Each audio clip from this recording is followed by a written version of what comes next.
थोड्याशा किरकोळ कामामुळे आपले ब्लॉग आणि यात जरा थोडे थांबलेले आहेत, तर त्याच्यासाठी पहिलं सॉरी म्हणतो आणि आपल्या ब्लॉगला सुरुवात करतो. कारण की आपण आज बघा निघालतो नदीला, सकाळच्या पारी साक्षीला पण घेऊन जायचं होतं. साक्षी तर एकदम खुशमध्ये चालते. मग काय परत गाडी ती काढली बघा, आम्ही सगळेजण निघालतो बघा आज नदीला.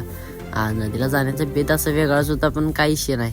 निघालो बघा सगळेजण आज आंघोळीला. म्हणलो जाय सकाळच्या पारी नदीला आंघोळ करून येऊया.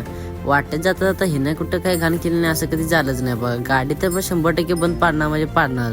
आणि जाताना बघा असल्या झाडी झुडपातनं बघा गाडी काढल्या विषय हार्ड हो. कारण आमच्या नदीला जायचा रस्ताच असा आहे की एकदम टॉपचा विषय आहे.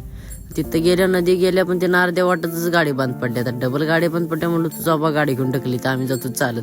नदीवर गेल्यानंतर सगळं वातावरण एकदम टॉपमध्ये जातं, कारण आता जास्त माणसं पण नव्हती. ती आम्हीच होतो. साक्षीला जशी व्हिडिओमध्ये घेतली साक्षी लागली पळायला, आई लाजली गाडी. तेवढ्यात बघा इकडे बघा म्हणलो आपण पण आरशासमोर जरा फ्लेक्स करून घ्यावा. कसा खतरनाक मध्ये फ्लेक्स झाला. आणि तेवढ्यात बघा इकडे बघा ही उतरली ते पाण्यात. ज्यांना मध्ये सगळ्यांनी आंघोळमध्ये रटारटमध्ये करून घेतलेत. आता काय सुट्टी देते ते असं आरची टिपडी हो धरलं. तेवढ्यात बघा इकडे पप्पाने आमच्या बघा एकदम मंत्र ते म्हणा चालू केलं. तर यांचं बघून लगा विषयाला पण काय झालं काय माहिती. तो पण गडलं की त्यांचे बघून लगेच मागणं हात जोडून उभं राहिला. तर काय बोलायचं काय समजत नव्हतं. म्हटलं चालू ते करते ते चांगलंच आहे, काही विषय नाही. तेवढ्यात बघा सगळे आपण कपडे ते घालून घेतले. म्हटलं आता जायचं बघा घरला. आता घरला जायचं म्हटल्यावर गाडी तर काढली पाहिजे म्हणून बघा पहिलं गाडीवर ती रटारटमध्ये तिघ जण असं बसून घेतलं ना. असल्या चढानं बघा गाडीवर दाबेत कशी वाची जनाडमध्ये काढली गाड्यानं.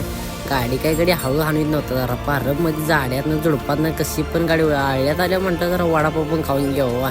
बरेच दिवसात म्हटलं सकाळच्या पाऱ्या आळ्यात आल्या म्हटलं वडापाव खायला होते. मग काय वडापावला बघा रटारटमध्ये बसलो. ही काय बाकीचे आम्ही 4 जणच फक्त खायचो, बाकीच्यानी काही कोणी खाल्ला नाही.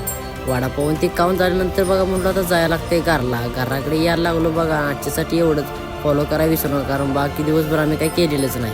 आणि जर आजचा या व्हिडिओमध्ये जो व्हॉइस ओव्हर झालेला आहे ते एकदम खतरनाक झालेला असं मला तर वाटते. तुम्हाला काय वाटते तुम्ही कमेंट बॉक्समध्ये नक्की सांगा.